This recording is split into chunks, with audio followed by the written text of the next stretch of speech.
So I thought I might try to make a point about what vectors are to you in a graphical way.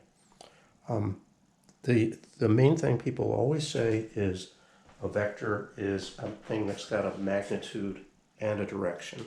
And that's true as far as it goes. But I think that it really is much better to think about a vector as a thing that tells you how to go from one place to another. That is, it's a set of instructions for how to go from, home to your friend's house. So I've got this little pawn here in the castle. I mean, the rook is his home, right? And I've conveniently put an arrow on the board to show you which way is north. And the instructions to this little guy to arrive at his friend's house, the black rook, is go north 1, 2, 3, 4 blocks, and then go west 2 blocks, right? And those instructions apply no matter where you start, right? You could say, put the guy here, right? And I said, what did I just say? Go north 1, 2, 3, 4 places, and then go west 2 blocks, and you end up there. So where you end up and where you begin are functions of one another. The point is that's still the same vector. It's 5 to the north and 3 to the east, or was that 2?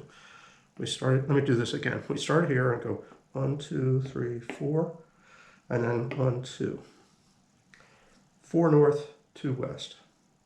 If I start here, 1, 2, 3, 4, 1, 2. I missed my friend's house because I didn't start at my house. Okay, so suppose I'm thinking about making this journey 4 steps, then 2 steps sideways, right? And I arrive at my friend's house, and my friend tells me, oh, I've got another friend that, maybe it's somebody else we all know. And his house is 5 blocks to the west and 1 block north of here. So fine, I go 5 blocks west, and then 2 blocks north, and I arrive at the other guy's house. What is strange about this journey? I feel like I better write some stuff down so I don't lose track. We said 1, 2, 3, 4 north, then 2 west.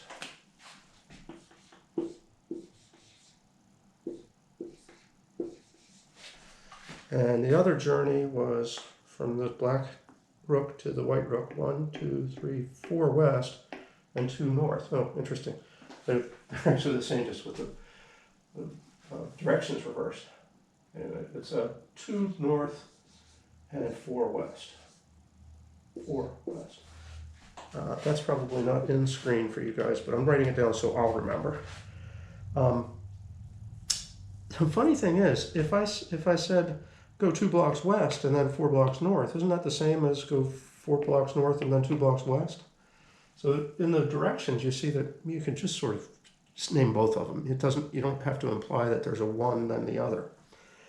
But if I'm talking about a journey that starts at my house, goes over to the black rook and picks up my friend, and then we continue on to our other friend's house, that really has an order. We should do the 4 north, then 2 west, followed by the 4 west, then 2 north.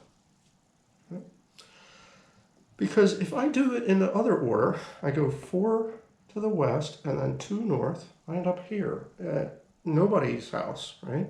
And then, weirdly, if I follow the other set of directions, 4 north and 2 west, I do end up at the third friend's house, but I never got to pick up my original buddy. That's an interesting point, though. It says that you can add vectors in either direction. If you think of these vectors as directions for how to go from one place to another, you can just follow these directions, then follow those directions, or those first and then these first. Next, yeah. So I'm gonna take that out of the realm of just playing with men on the chessboard, because there the moves are all integers, and think about moves in the Cartesian plane.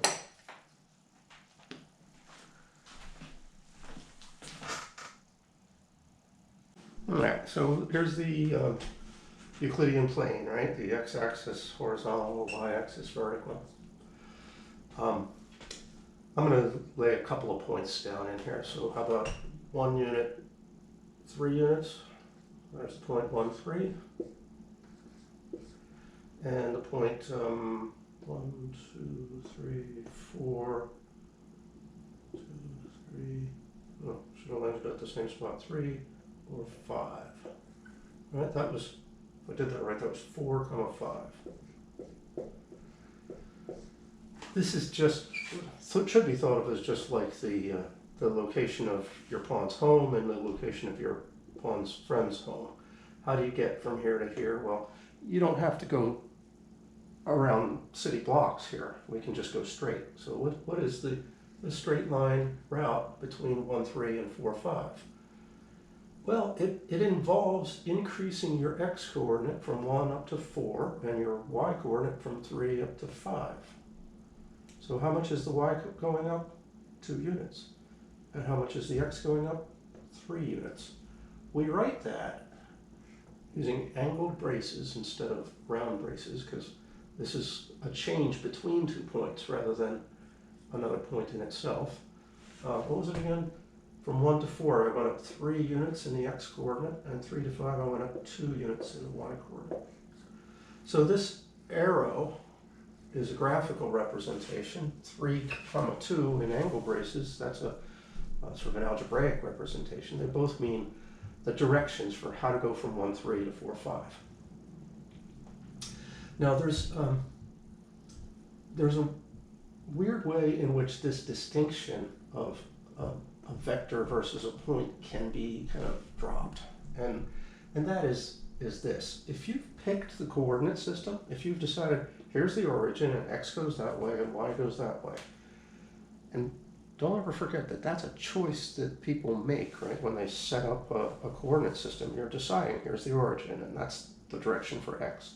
You do these choices usually for the sake of some problem. It makes sense that that way is y and this way is x, and here's where 0 belongs. But anyway, once that setup is there, you can think about this point as being the same thing as instructions for how to get to that point from home plate, from the beginning, from the origin of the system.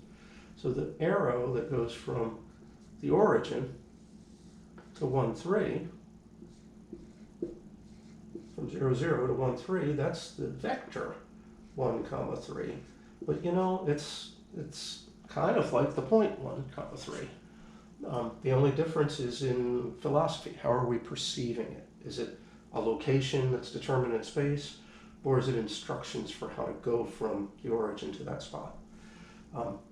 This way of doing things is known as a position vector.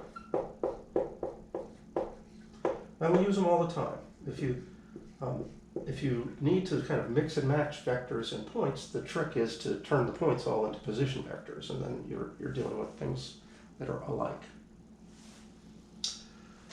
Okay, so we've got position vectors, and then we've got real honest-to-God changing of direction, changing of location vectors. The point is, a position vector is always thought of as starting at the origin and its tip is at the point that you're trying to arrive at. An arbitrary vector, not so much. You can start anywhere, and you can end, well, you'll end that much farther to the x and that much farther to the y. Yeah. So, for instance, I've written 3, 2 with its tail sitting at 1, 3. But if I stuck about here, there's the point 0, 4. Right? I could put 3, 2 there. It would look something like that. So this is meant to give you the sense that this rule that they talk about with vectors, that you can slide them anywhere you like in the plane, it actually has good sensible meaning to it. That's the same set of instructions, right? To go from this location by going 3 blocks or 3 units in the positive x direction and 2 units in the positive y direction. That's the same set of instructions as I had when I was starting at 1, 3 and going there. It's just I've moved the starting point. The instructions are still the same. I feel like that vector isn't quite long enough, though. Would it be a little taller than that, or a little longer than that? They should look parallel, right? They should look like they're the same length. Yeah, so that's called parallel transport.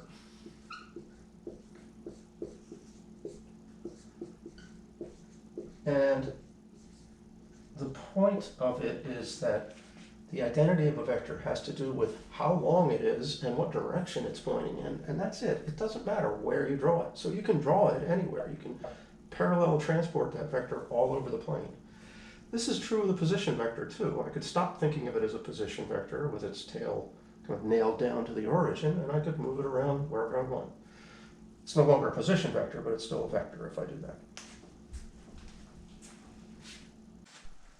So here's a fresh Cartesian plane, and I've got 2 points specified in it. I didn't even say what their coordinates are. There is a way to denote the vector that has, this is sort of its beginning and this is its end. I should, by the way, give you the terminology for that. That's called an initial point.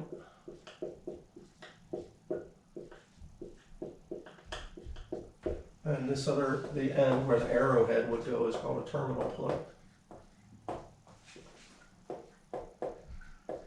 And the vector that goes from the initial point to the terminal point is drawn like that, and it can be written this way. Take the 2 things, P and Q, and put a hat on them that's shaped like a vector.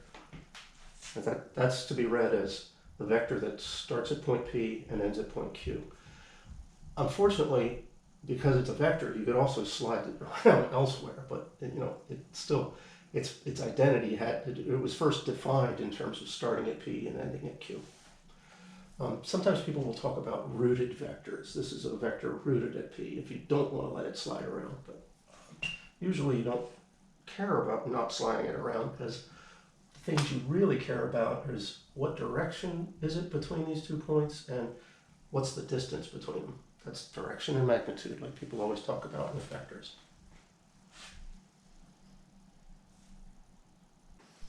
All right, here's another fresh Euclidean plane, and on it I have drawn 4 position vectors. They're rooted at 0 right now. I don't mean to imply that they've got to be stuck there, though.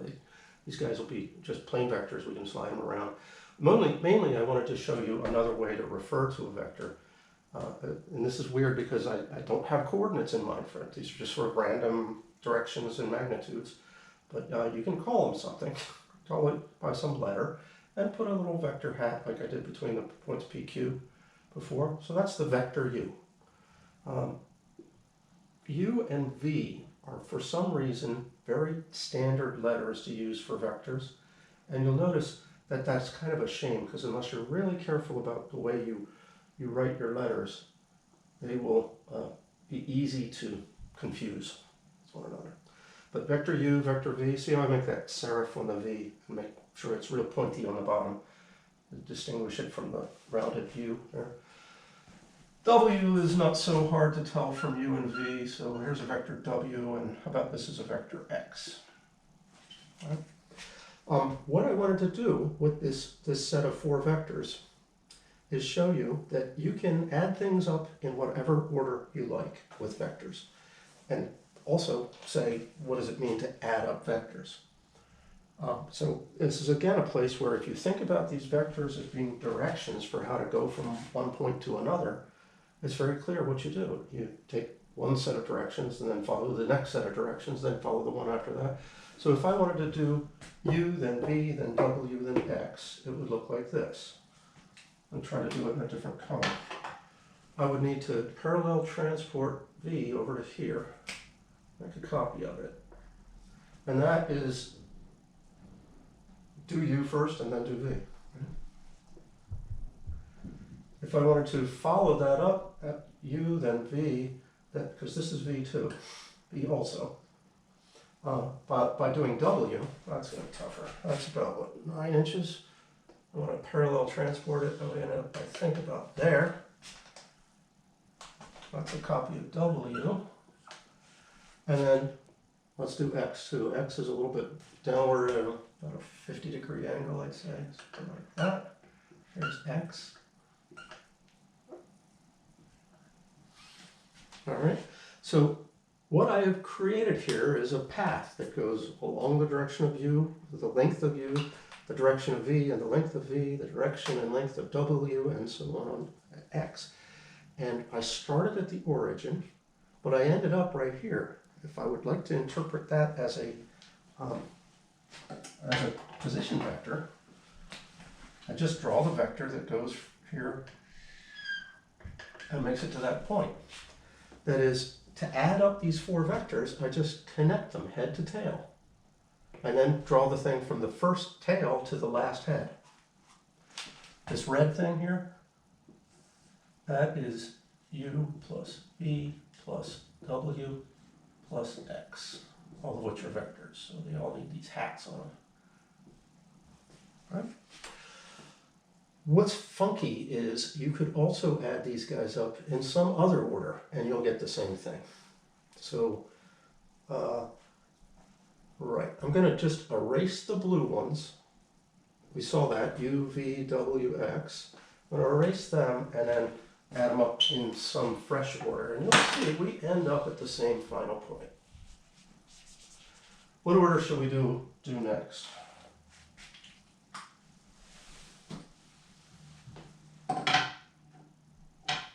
How about, I'm going to do it in blue. Well, I did it in blue before, but the answer will be in blue. Anyway, how about we do v first, then x. Oops. V, then x, then u, then w. V, x, u, w, right?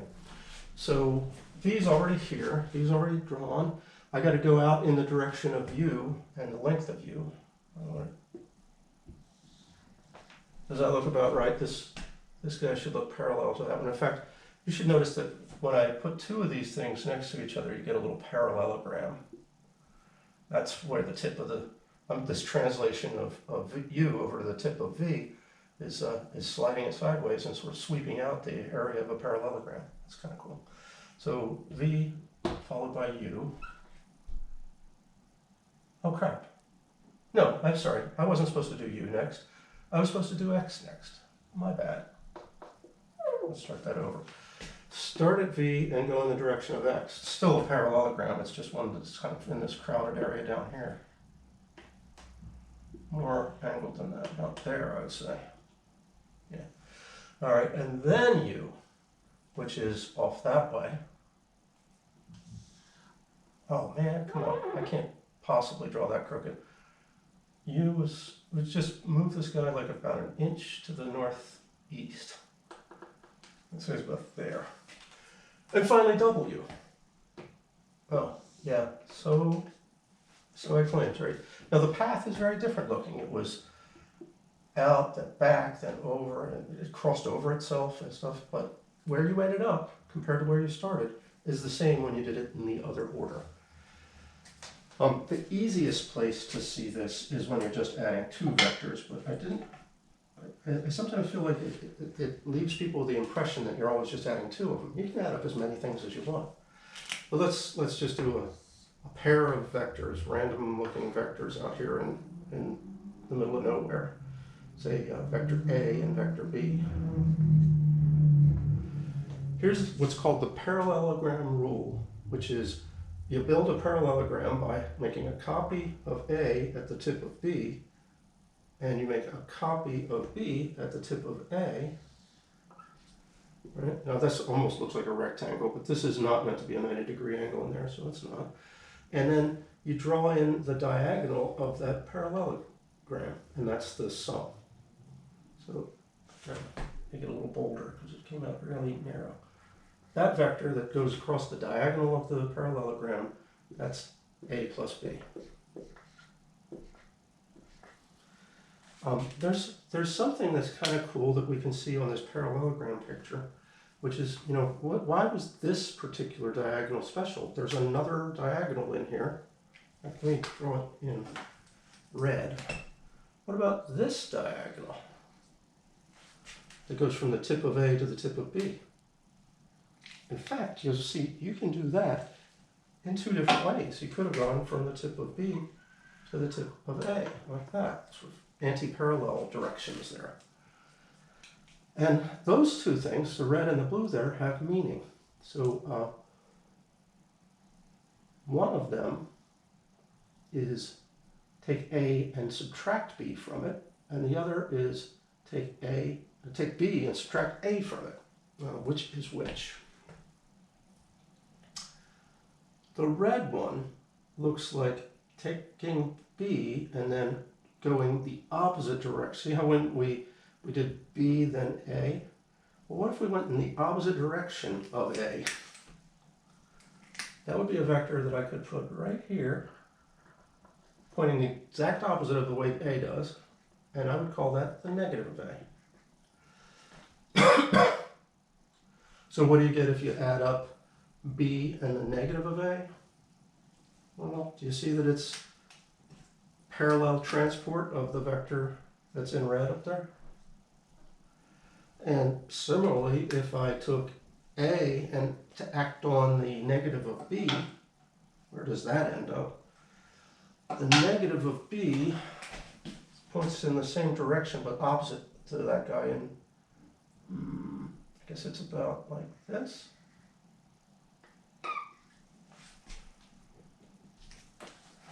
So where's my blue? A, then the negative of B. Oh, I didn't label it. That's the negative of B. That's this blue vector here, which has just been slid parallel to that one. There's sort of another whole copy of the parallelogram down this way and down that way. If you like, you can sort of tile the plane with copies of this parallelogram. There's a negative A with a B. Here's a positive A with a negative of B. You get the idea. You can end up with copies of this parallelogram all over the place. But the main ones that are important is the one that lets you see A minus B and B minus A. Well, that's all very nice, but it's very graphical. It's not, it doesn't feel like we're doing math sometimes when you're just playing with diagrams. So let's see how we do these things with coordinates, that is, actual numbers on our vectors.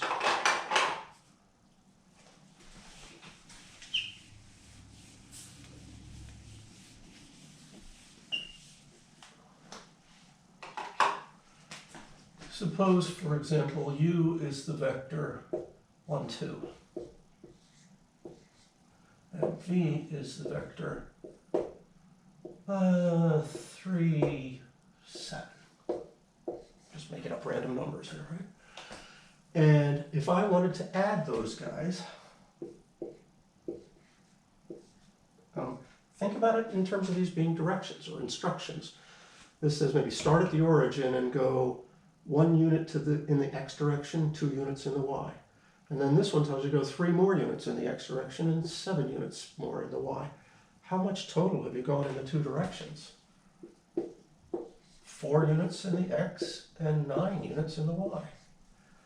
That is, if you want to figure out the sum in coordinates, you literally just add the x slots and you add the y slots. Sometimes people will actually put letters on the coordinates. If you want to say you've got a variable vector, okay, you could have, let's call it W, so I get a new one. W could be equal to W1, comma, W2. A first and a second coordinate of W1, of W. What else do we, U, V, W? I guess I'm up to X again. X, though, as a vector, is a very different thing from X, the ordinary real number that's labeled on the x-axis. This would be a thing with 2 numbers in it, x1 and x2. And now I can say what addition looks like in the generic way, which is to say W plus X, the vector W plus the vector X is equal to, well, it has W1 plus X1 in the first slot, and it has W2 plus X2 in the second slot. Sorry, I ran out of space, but I think you get the idea. This operation, this is called component-wise addition. And a lot of things get done component-wise.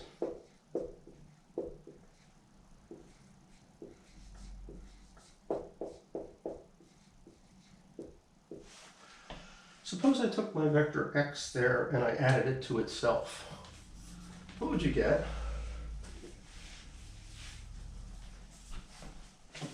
Just a silly question. What is x plus x? Well, it would be x1 plus x1 and x2 plus x2 in the two locations. Excuse me.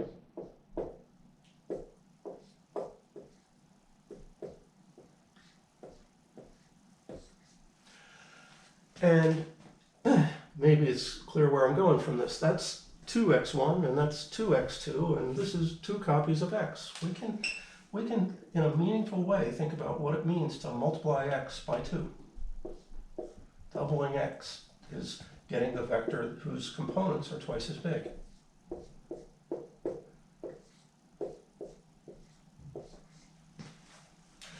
And armed with that, why couldn't I add 3 copies of x together, or 7 copies of x together? Multiplying by any integer might make sense.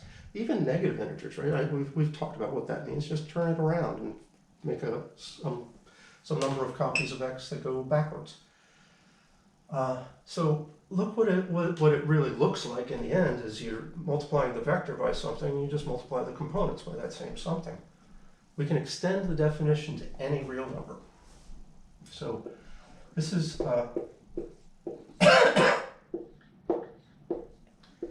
what do I need for a real number? Let's call it R.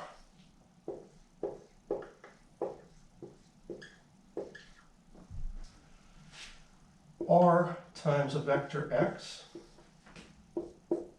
is the vector that has R times x's first component in the first slot and R times x's second component in the second slot. Yep. This is known as scalar multiplication. And that's a new word. Well, maybe it's not too new. The R there is serving to sort of stretch, or maybe if R is little, it might be shrinking, the vector, right? So a scalar is something that can scale a vector.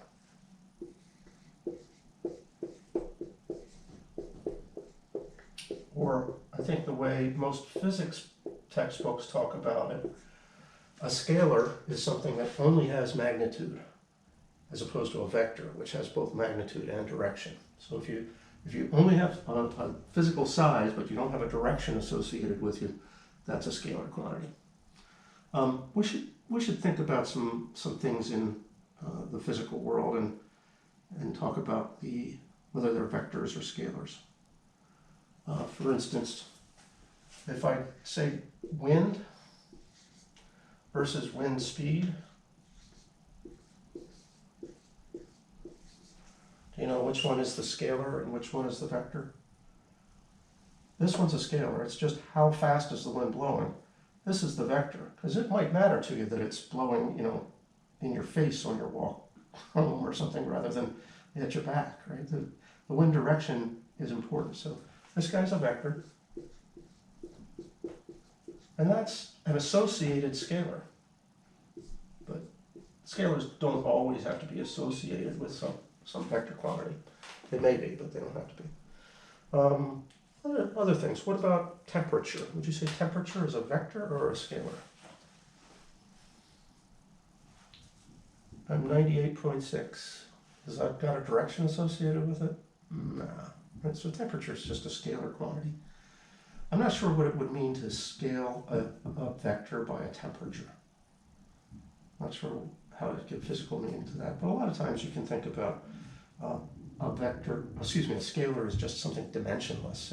It's just a magnitude with no units attached, in which case you can stretch any vector by just multiplying making its size bigger by whatever that factor is. I think our activity tomorrow is going to have a bunch of these kind of things, distinguishing what are vector quantities and what are scalar quantities. So I won't beat that too much more right now. All right, so we've talked about two new operations so, right, in the last 10 minutes or so. We've talked about vector addition, which looks like, you know, a vector u plus a vector v equals, well, some other vector, right? We've also done scalar multiplication.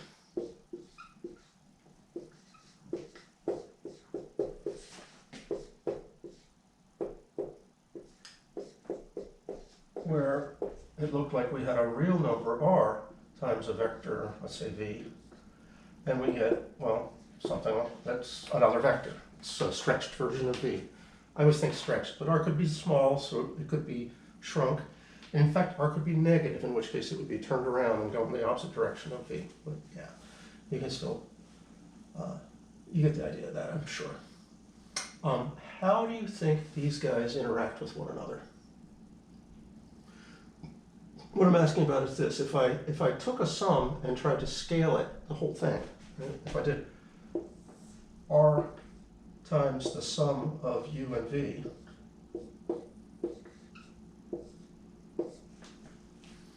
what would that mean? So think about it. I'd like you to think about it physically. You've got some factor. Suppose r is like doubling. Here's u and here's v. And I can add them up to get this vector, u plus v. Right? Now, if I instead take u plus v here and scale it by r, I said it was doubling, right? So here would be r times u plus v.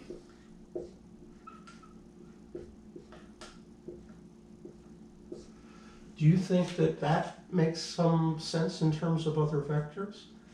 Well, I hope you see it. You see, if you just doubled v and you doubled u, you'd get the sides of the parallelogram rule for adding up to that guy, right? Well, I think my parallelogram is a little lopsided, but I still believe you probably get the point. This is the same thing as scaling u first and adding it to v, also scaled by that same factor.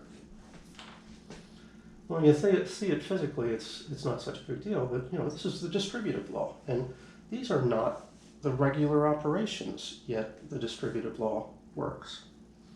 You can see this in coordinates pretty easily, which I guess I should do for you.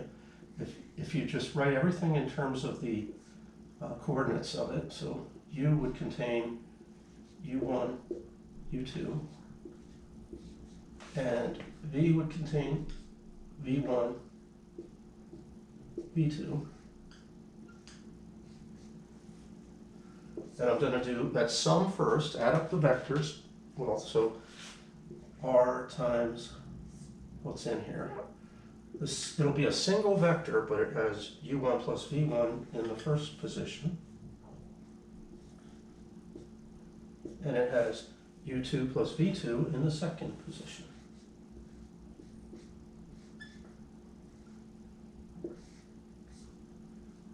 And you remember what multiplying by r looked like? You just multiplied in each of the positions, right? So that turns into it turns into one big vector that's got r times what was in the first position, u1 plus v1, comma, and then r times what was in the second position. That's u2 v2, u2 plus v2. Now, these operations inside the vector, these are the regular old stuff you're used to. That means adding two real numbers, and that means multiplying by a real number. So all the operations inside the vectors there are in terms of just real number operations. So there's a rule. We don't have to prove it, or actually in a sense we are proving it. The actual distributive law with real numbers works, and we can apply it there. So what I'm babbling about here is that last thing can be written as if you distributed the r, well, not as if, you're r distributing the r, so you get RU1 plus RU2, sorry, V1, badness, RU1, RV1, comma, RU2 plus RV2.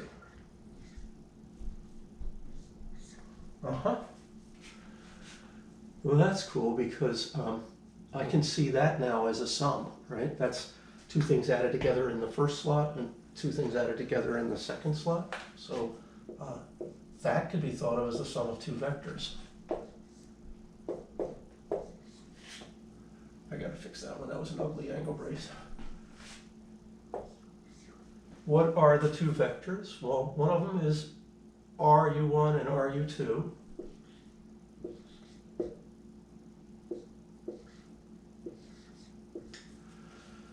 And the other is RV1 and RV2. Oh, not plus, but comma.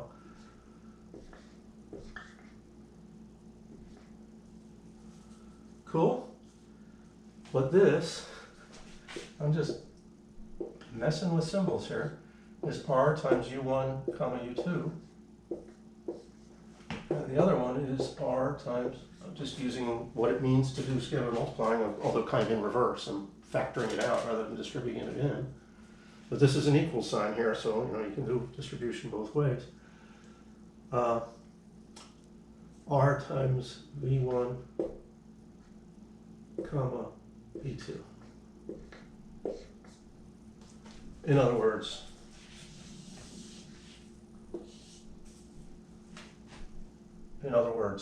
this thing, right? What I've written right here is that expression, just in coordinates. So overall, what I did was start with the left side of this. Right? This piece here is that side. And I manipulated it using the operations of regular real numbers, and then I eventually ended up with that one. So this is actually a mathematical proof. Modulo the fact that you would need to add some words to sort of explain what you were doing, but this is the backbone of a proof. Yeah, so the distributive law works when you're scalar multiplying over a vector sum. You can do that. Now, what about multiplying? Well, what our next two sections are going to be about is figuring out how to multiply vectors. And let me tell you that this is a slightly involved story. There's two different ways to multiply vectors.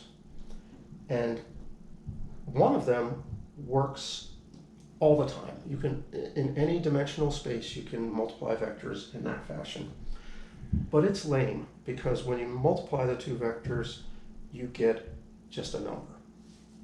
So the things I'm talking about, these products, these ways of multiplying vectors, go by names that tell you what happens as a result. So one is called the scalar product.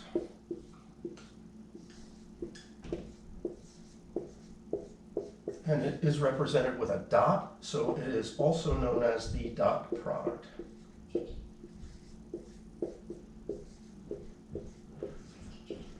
Yeah, and this is the one that's lame, because if you take a vector u and you dot it with a vector v, you just get a number.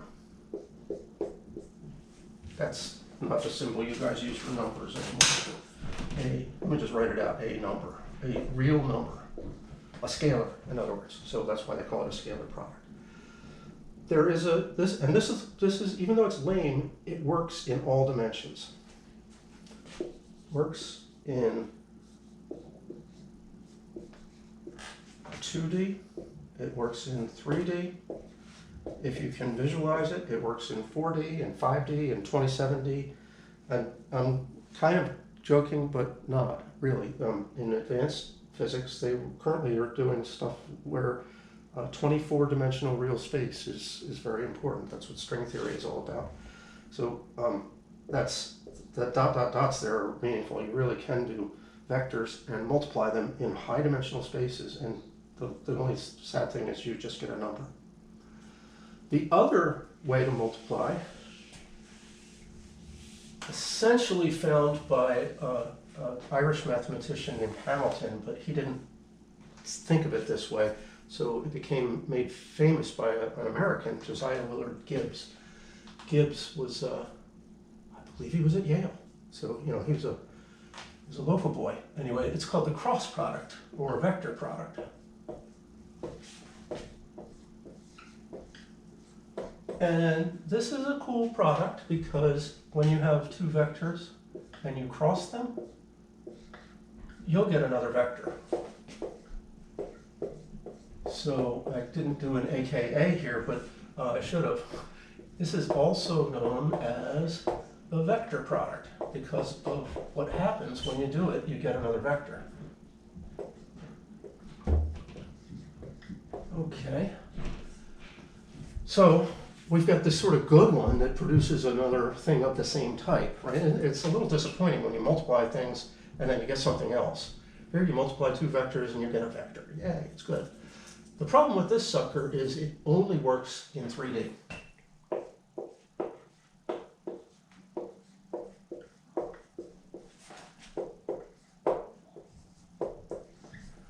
Now, if you don't care about the stuff with the dot, dot, dots there, where we can go up to higher dimensional spaces, then you'd say it just works all the time, because if it works in 3D, you can always think of 2D as sort of embedded inside of 3D.